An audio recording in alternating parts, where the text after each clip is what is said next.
Hi, everyone. I'm Harrison Tang, and today I would like to speak about identity in Web3. Now, first of all, just a quick intro. I'm Harrison Tang. My handle is at CEO Dad, the CEO Dad, and I'm the CEO and co-founder of Spokeo.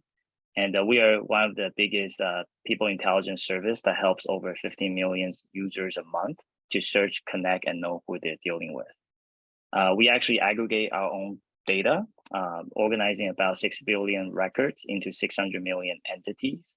And we build beautiful experiences, user experiences on top of that data intelligence. As we know, data at its raw form represents voice and language of people and entities. And as Wittgenstein has said, language represents imageries in people's minds. So our goal is to unleash that beautiful stories behind data. We do about 90 million a year, and we have been profitable without VC funding since 2008. I'm the dad of 3 sons, and I'm most recently the new co-chair of W3C Credentials Communities Group. W3C CCG actually incubated open standards around identities such as verifiable credentials, decentralized identities, identity wallet protocols, and more. So we are one of the leading open source identity standards communities groups out there. And today I'm very, very honored and excited to kind of share my thoughts around the future of identity, what I think the future of identity will lead to. And but before we kind of talk about the future of identity, I think we need to first define what identity is. After all, Spokeo is a data company, and we really care about exact definitions. So what is identity? Well, identity in English language and dictionaries is characteristics and attributes about a distinct entity. Now, we all know that inaccessible data are just zeros and ones in some database that no one cares about. So I will add a new dimension called access control on top of this English definition.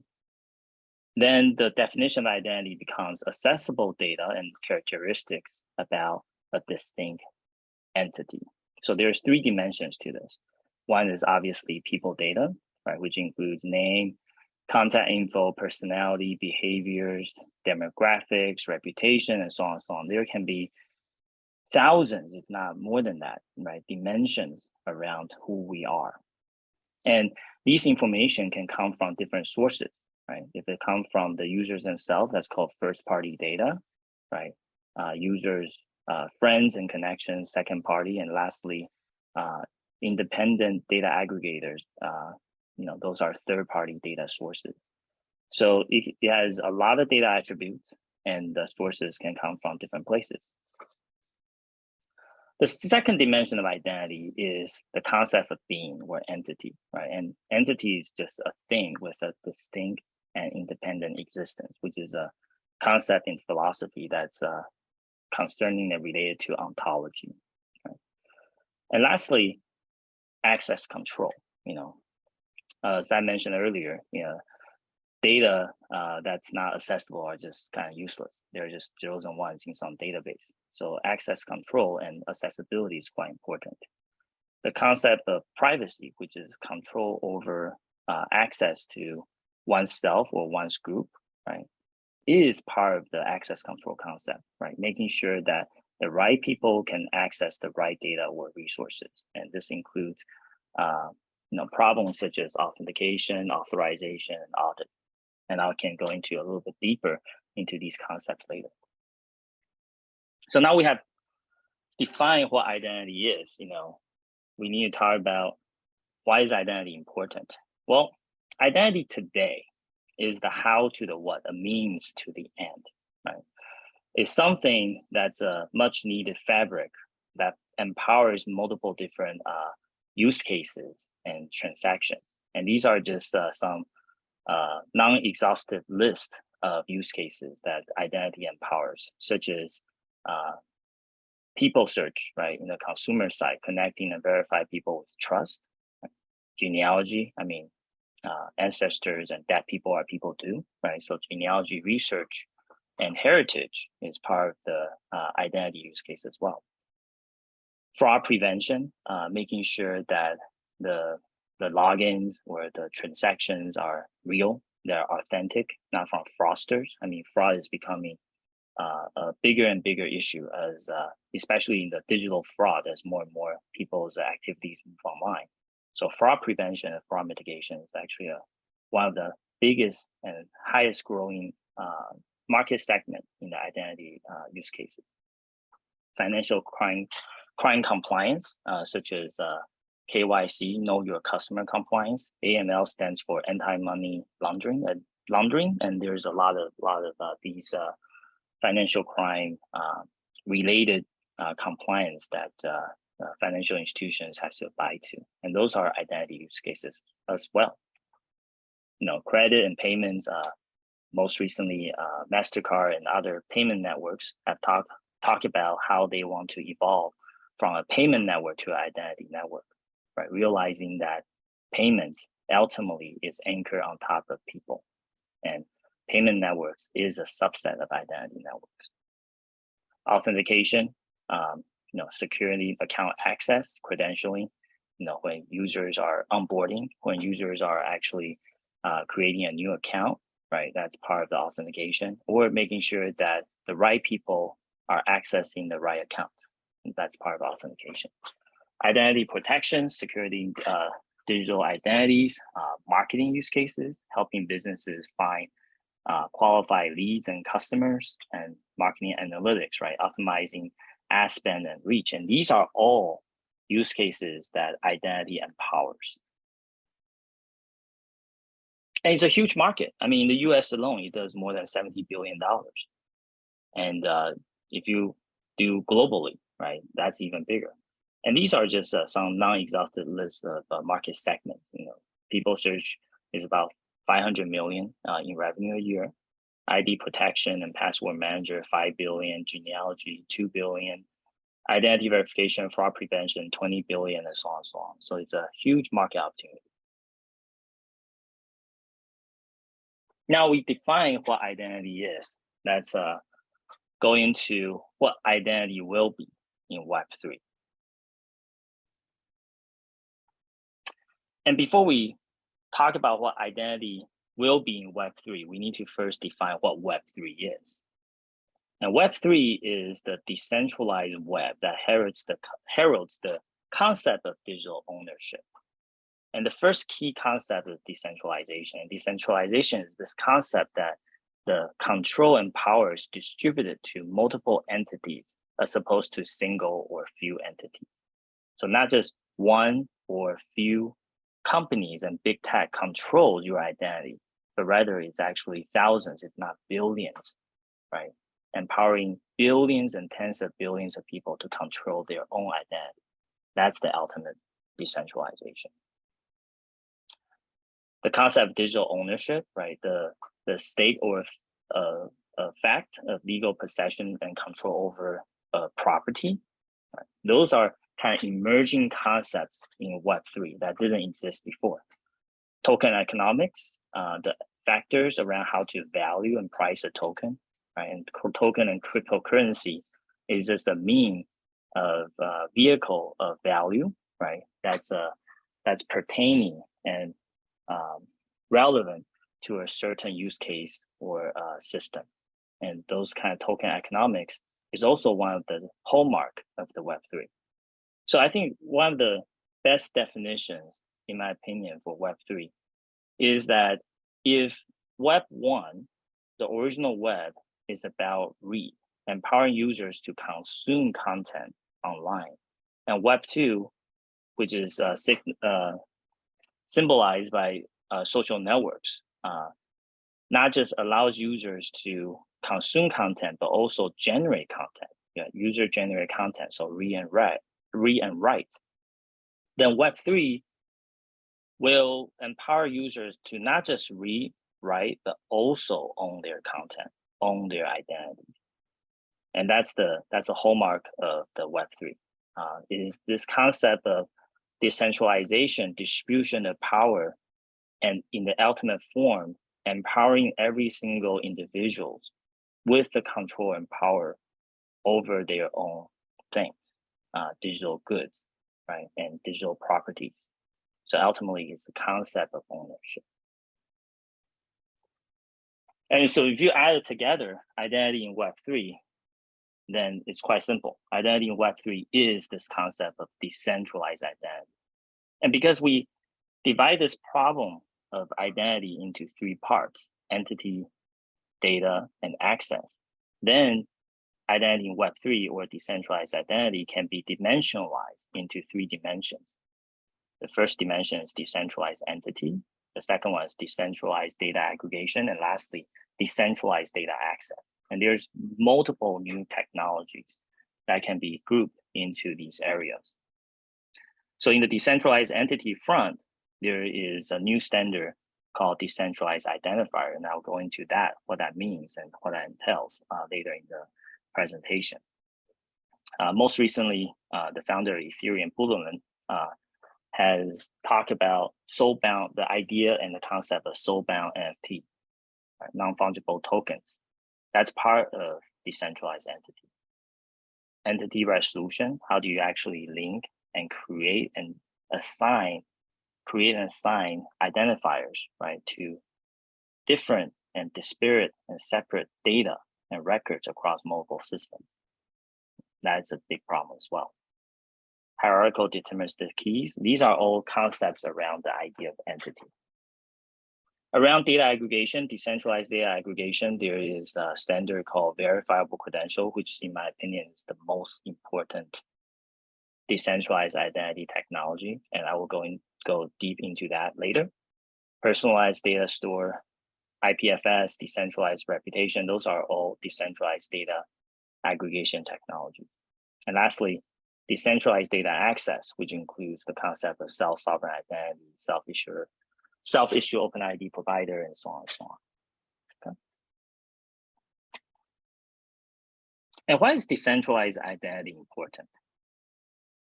Well, I believe that decentralized identity will overtake the current centralized identity paradigm because of the following reasons. First of all, there are new and upcoming emerging data regulations, right? Whether it's CCPA, CPRA, GDPR in Europe, but also existing laws such as FCRA, HIPAA, right, DPPA, CAPA, and so on, they require user consent. So I think a lot of these data laws will actually push and advance the decentralized identity, self-sovereign identity paradigm. The second one is the data quality. So the current identity paradigm is around third-party data validation. And I think if you can include user inputs and first-party data as well as second-party, then you can give the verifiers and the customers, the paying customers, a more comprehensive view, right, and a better and more accurate data quality than the single-party approaches. There's a network effects to decentralized identity, and I'll explain what that means later. But ultimately, because the user consent and the user involvement is included in decentralized and self-sovereign approach, inherently, it has virality and network effect built in. And lastly, the movement around Web3, in my opinion, whether you think some of these ideas are good or not, at the end of the day, there is a new generational movement around the distrust of big tech and government, right? And I think such distrust will actually lead to decentralization, and that's actually one of my beliefs that Web3 will happen, because I recall back in 2000, I think my parents' generation were laughing at ideas that everything needs to go online, and look at where we are today. I think when a new generation all believe in something, that something will happen. So now let's talk about self-sovereign identity, which, as I mentioned earlier, is the ultimate form of decentralized identity. So I'll go into that a little bit more and explain what it is. And to explain that, we need to first talk about the identity access model. Okay, so identity can be modeled as a multi-sided network where the participants and in the system, right, can be actually clustered into 3 roles, right? Using a role-based access control analogy, they can cluster into 3 roles. The first one is the searcher and verifier, right? They want access to data subject's identity for identity verification, authentication, investigation, and multiple use cases that I've mentioned earlier. The second one is data subject, right, and the holder of the identity. They are the ones whose identity is being accessed, right? So what is you want to access the online service, and the online service, right, needs to do identity verification so that you can get to the that service. You know, that in that case you are the data subject, right? Or whether you're, hopefully not, but whether if you are being investigated, you are the subject of the investigation, you are the data subject. And lastly, there is the issuer and data source, right? Those are people who creates the identity info about the data subject. And these roles can be worn by the same person or different people. Like, for example, you know, if you're an Uber driver, then the Uber driver profile, right, is actually created by Uber, right? So the issuer is Uber.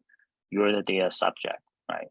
And then if the users, right, and the riders want to make sure that you are a good driver, right, then they are searchers, right? So that's an example of how this identity access model works. So once we kind of define the roles in this identity access model, let's talk about how currently this system works. So I'll give a couple examples. The first one is anonymous search, right? And someone is doing an investigation, right? Maybe law enforcement is doing an investigation. In those cases, the data subject is unaware of such investigation, right?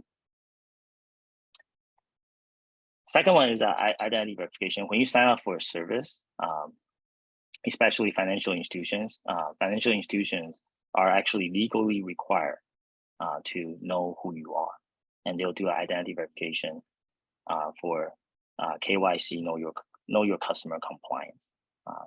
Now that's happening right now behind the scenes. You just don't know about that.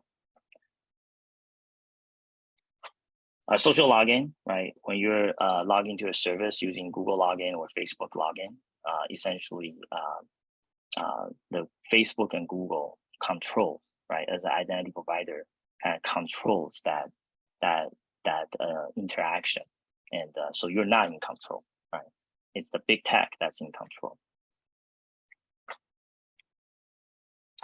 And in the FCRA employment screening use cases, right, when you apply for a job and a company will need to do an employment screening, they will actually call a service, right, to actually verify that you actually are who you say you are, as well as whether you have any criminal histories and all that stuff. In this case, the company actually intermediate the identity-related transaction.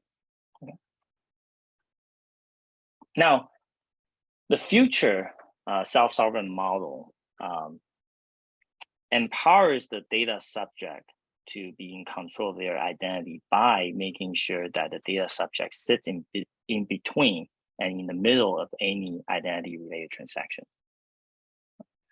So in the employment screening case, right, instead of the company calling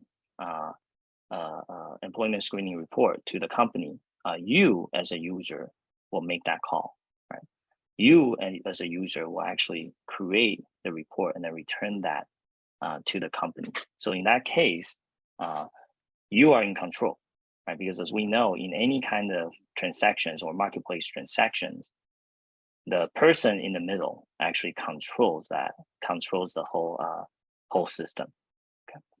So because the data subject intermediate the identity transactions and controls what to share to whom and when, they gain what's called a self-sovereign control. And it is the ultimate decentralization because if you think about it, I think Ethereum has about 300,000 nodes, right? But if the self-sovereign identity works, we're talking about tens and billions of users intermediating identity-related transactions. And as we can do a quick math here, tens and billions is a lot bigger than 300,000, right? So it is the ultimate decentralization where the control lies within every single individual. And this idea of control, leading to ownership will empower new economies, because at the end of the day, economy is kind of defined as the, it's built on top of this concept of ownership and property, right? So if you actually create new ideas around digital ownership and digital property, I think it will empower new economies, especially in the metaverse. Now we talked about what identity is and what identity in Web3 will be. And we also talk about the key concept of ultimate decentralized identity, which is self-sovereign identity. Let's talk about how we're going to get there. And I'm going to highlight a couple new notable technologies to kind of shine lights on how we can enable decentralized identity. First and foremost, there is the verifiable credentials. Verifiable credentials, in my opinion, is one of the most important new technologies that will make decentralized identity happen. And how you make that happen is through the transitive trust powered by cryptographic proof. Yeah. So instead of when you're doing the identity verification, instead of searchers having to interact directly with the issuers, right? They can just verify the issuer's digital signature, which is powered by asymmetric cryptography. They can just look at the digital signature and trust the cryptographic proof, right, without actually having to interact with the issuer, during the identity verification transaction. Okay. So to go into that, let's define a couple concepts. So first of all, what is credential, right? What's the word credential in verifiable credentials? Well, credential is a set of claims or basically attributes about data subject made by someone, okay? Made by the issuer. So it's kind of like a record or a role. Okay? And verifiable part of that verifiable credential is basically digital signature and cryptographic proof. And cryptographic proof, as mentioned earlier, is powered by asymmetric cryptography, in which the issuer signs the credentials, right, with its private key, and the verifiers can use the issuer's public key to verify that this credential actually comes from that particular issuer. So in this case, the verifier does not have to interact with the issuer. They can just interact directly with the holder of the credential, which usually are the data subjects, thus empowering decentralized identity. And there's a decoupling between the issuance of the credentials of the presentations of credentials. So there's actually two signatures. The first one is the issuer signs the credentials so that the verifier can know that these credentials come from a particular issuer. The second one is that the credentials is actually aggregated into a presentation, right? So the presentation can be one or more credentials being aggregated and signed by the holder, signed by the presenter. So it decouples the concept of issuance and presentation. And lastly, because of these decoupling of different concepts, powered by cryptographic proof and asymmetric cryptography, public-private key cryptography, it kind of decouples the data, trust, and access, thus empowering decentralized identity and self-sovereign identity.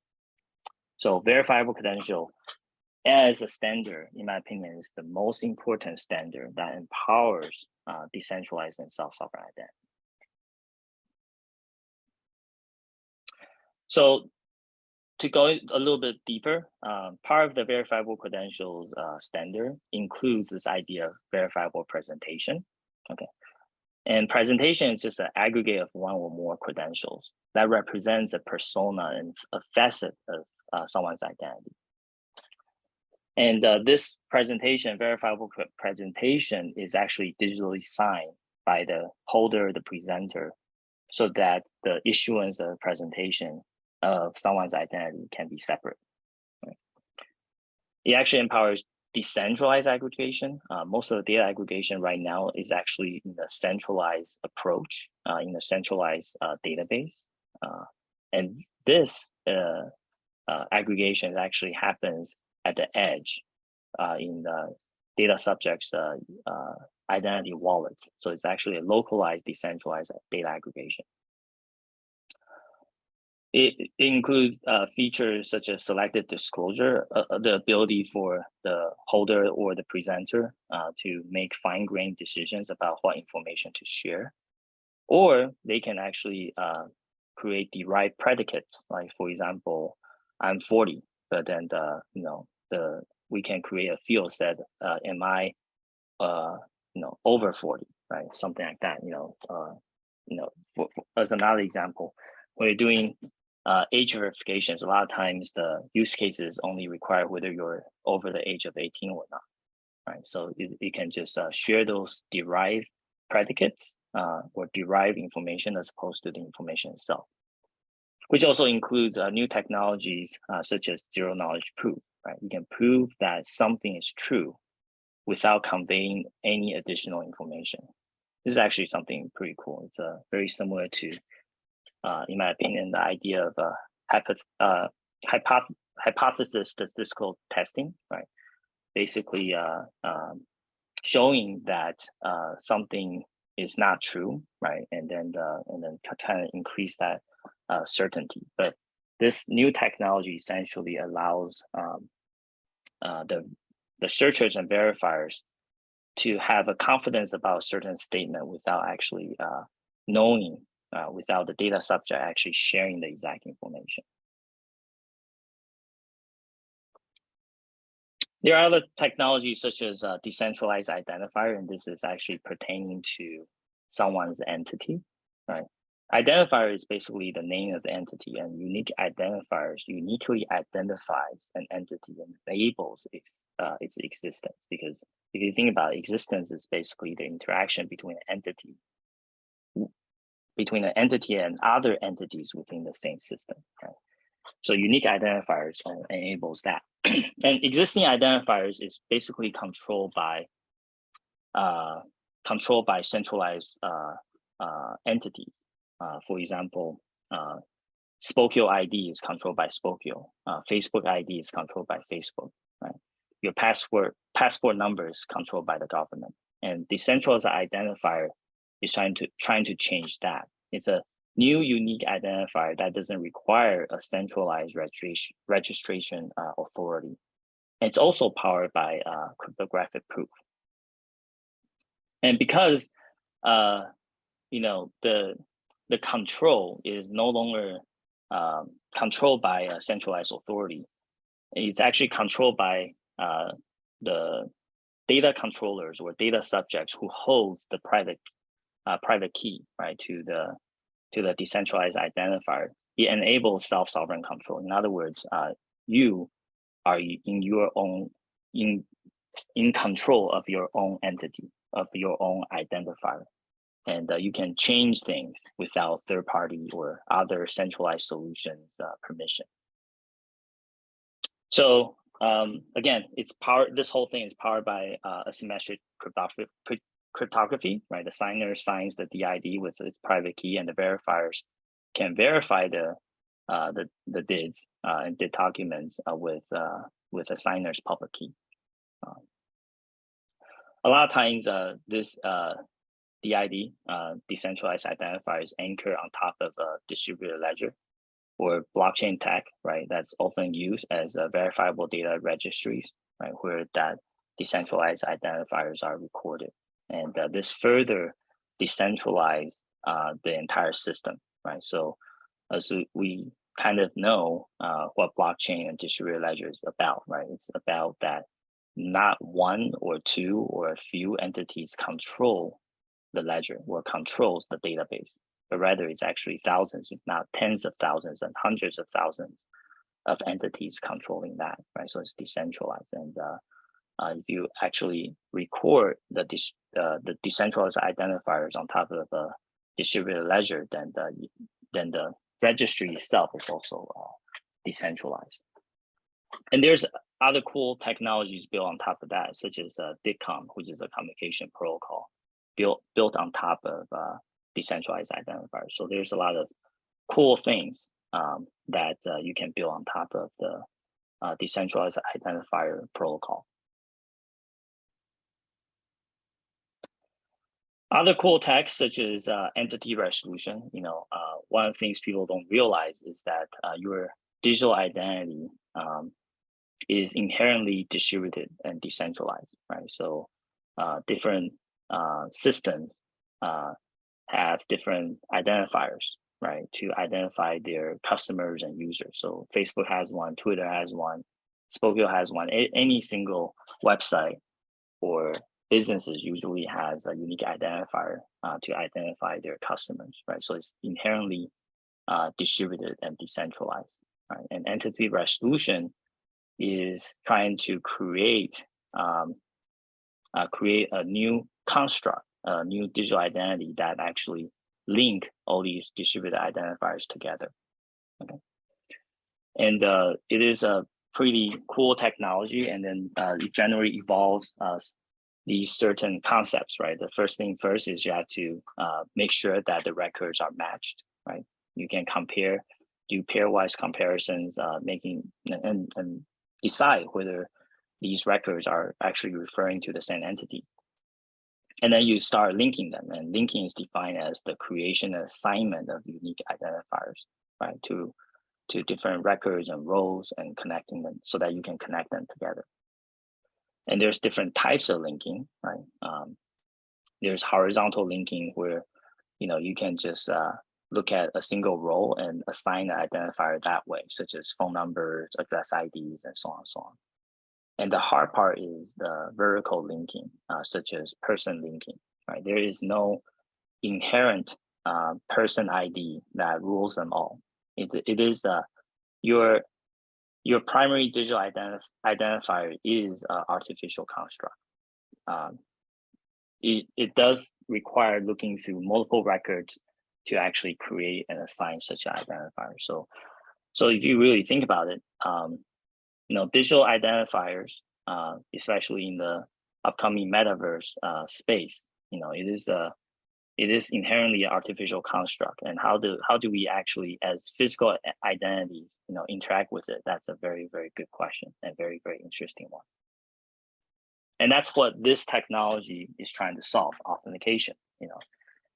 Authentication is the problem of creating and proving the linkage between a physical identity and digital identity. Okay, so the typical way of making sure that such linkage is strong and ensuring that you have high identity assurance levels or adequate identity assurance levels is through multi-factor authentication, right? Basically, instead of relying on a single or one evidence, right, you have multiple evidences across different dimensions, so that it's harder to hack into. Right? And these are the different factors in authentication. There's an inherence of who you are, and that includes facial biometrics, liveness detection, because actually you can fake an image, right? So how do you make sure that that image is taken and making sure taken at the right time, right? Making sure that the person is actually alive, right, in front of at that identity verification or identity proofing moment. That's a liveness detection, fingerprints, and so on and so on. That's an inherence factor. Knowledge factor is what you know, so things like password, knowledge-based authentication. Possession factors is what you have, So SMS verification, one-time passcode, that's proving that you actually are in control of this particular phone or device. Location factor, and then lastly, the proxy, like instead of doing the authentication yourself, you can actually rely on the third party like Facebook and Google, right? Say, hey, I trust that Facebook and Google actually does the authentication. So, I'll just kind of trust the kind of outsource authentication to them, right? So these are the different factors to that. And this is quite important because, physical world and digital worlds, while interconnected, is really parallel universes, right? So authentication is actually the bridge between the two. So yeah, I've talked about what identity is, right? What identity will be in Web3 and what is Web3. And then talk about the key concept of decentralized identity and self-sovereign identity, as well as a quick overview of different notable technologies that will enable decentralized and self-sovereign identity future. So if you have more questions and want to learn more, you can just follow me at the CEO Dad or Tang Talks on TikTok. I will have different content and actually explain these concepts basically every week. And or you can follow Spokeo, and then we'll actually share some of these thoughts as well. Thank you.